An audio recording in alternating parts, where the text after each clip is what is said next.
Shalom.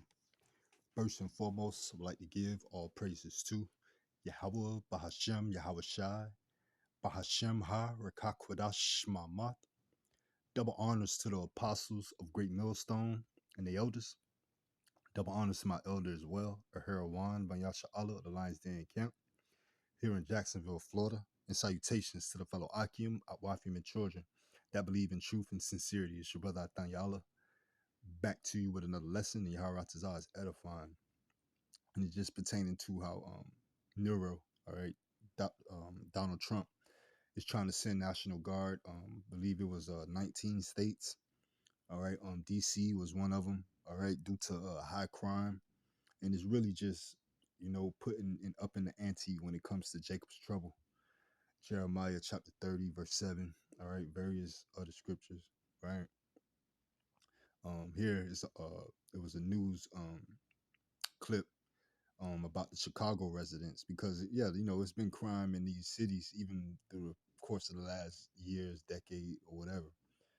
But it's not in the peak that it was in to where it needed to be National Guard in the past years, especially during the pandemic and a lot when everybody was out there, they was out there looting and stuff like that. More so than now, which shows there's more of an agenda. All right, this is all spiritual as well. And let's go bring Esau to Straits, man. Let's go bring Esau to Straits and leading him to Revelation 12 and 12, him coming down with that great wrath on the people because he's running out of time. All right. But I just wanted to play this article real quick and get some scriptures. And Yaharatazah is edifying. I've been living here for 57 years, and I feel very safe in Chicago. I think it's a very safe community. I travel a lot, and I go to a lot of other places that are much more drug infested and than Chicago. A veces sales y realmente no quieres salir porque hay mucho vandalismo, muchos robos, mucha agresión en las calles y es lo que a veces no me siento muy segura cuando salgo. The last 12 months, the nation has seen a 20% decline in homicide. Chicago has seen a 30% decline in homicide. Chicago is doing better than the rest of the country on a lot of really important measures. I don't feel that it's necessary to send troops to Chicago. It's not necessarily something that should be utilized in our time span. I think that if that was necessary, things would be a lot different here in Chicago. We shouldn't feel threatened by the federal government if they come because we're in the United States and they run the country and we elected them and put them in office. So they should be there to help us, not scare us. He's full of crap. So the people looking at it as what? The government, quote unquote, should be helping us, not acting as if they're scared of us and so on and so forth, right? And it's all spiritual because it's the climate that Esau is bringing upon his own people. All right, the scriptures say, all right, because of his pride, the cities are troubled. Okay, it's roughly paraphrasing. One of the first scriptures I want to get is the book of Jeremiah, chapter 30 and verse 7. It says, alas, for that day is great, so that none is like it.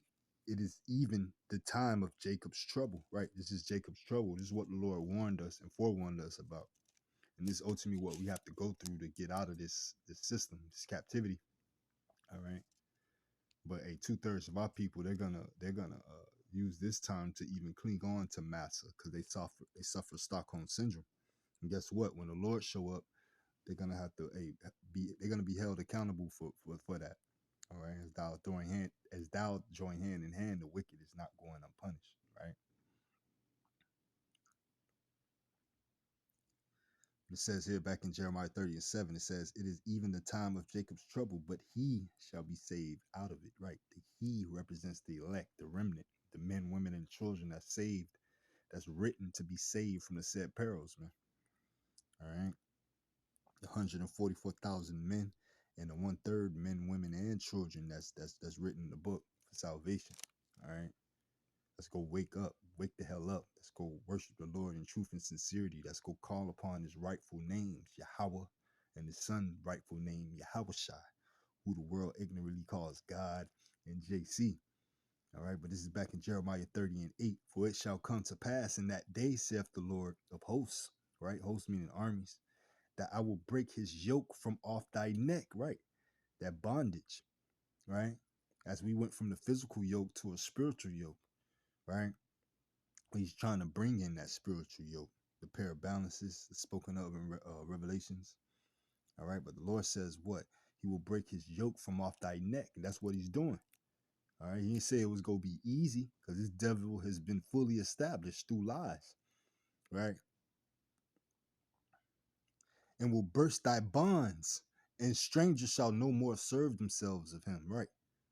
You know, it's not gonna be the great melting pot that it was established to be, and is relishing in. It's gonna be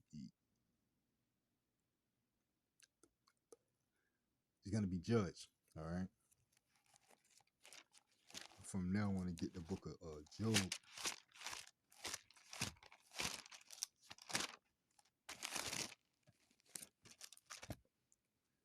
chapter 20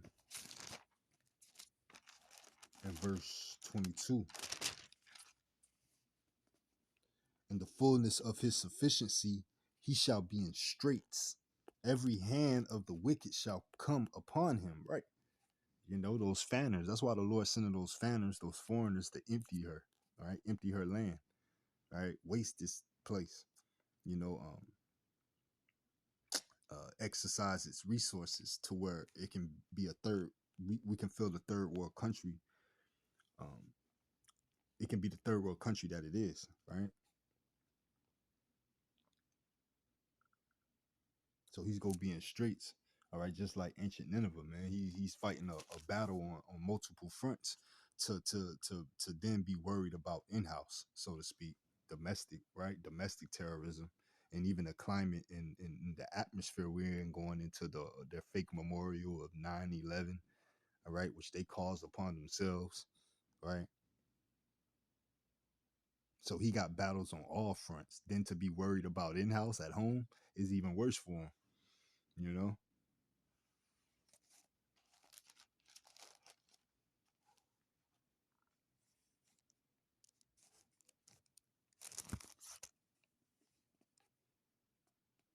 This is back in Job 20 and 23. When he is about to fill his belly, Yahweh Ba'ashem Yahushua shall cast the fury of his wrath upon him, and shall rain it upon him while he is eating. Right.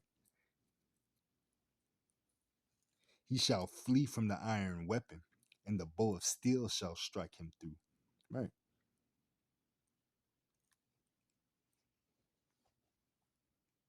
You know. Verse 25. It is drawn and cometh out of the body. Yeah, the glistering sword cometh out of his gall. Terrors are upon him. Right. He's wounded spiritually right now. And he knows terrors is upon him. Again, that's what's going to lead to Revelations 12 and 12. Him really turning into an utter madman that he is. Right. He's going to show us horns. This is Job 18 and 11. We'll go back a couple of chapters, right? It's Job 18 and verse 11. It says, terror shall make him afraid on every side and shall drive him to his feet, right? You know, and it's the place with no missile defense system. So hey, he's paranoid. And that's why he has the whole world, and especially in this country, in a state of paranoia, right? The mindset of paranoia, the fear mongering, etc. All right, because of what? He know he has a short time. All right. He has the unaliving complex, right? Because it's ultimately getting ready to happen to him, you know, from a physical standpoint and spiritual standpoint, according to Obadiah 1 and 18, is all thus saith the Lord. But it is Jacob's trouble, all right. But it's the wickedness of Jake that's gonna get caught up in it, because he loves to be in it. All right. He loves his massa. All right. But Shalom Habatah and DTA to the next one, man. It's for us who listening and learning. All right. We hoping to have the mark of the Wa in Ezekiel 9 and 4, meaning exempt from judgment, to where we have spiritual protection, a spiritual cloak, to where we're not touched from the oncoming judgments that's coming upon Esau, the heathen, all right, and 2/3 of our people. Shalom, Hapadah, DTA, until the next one. Shalom.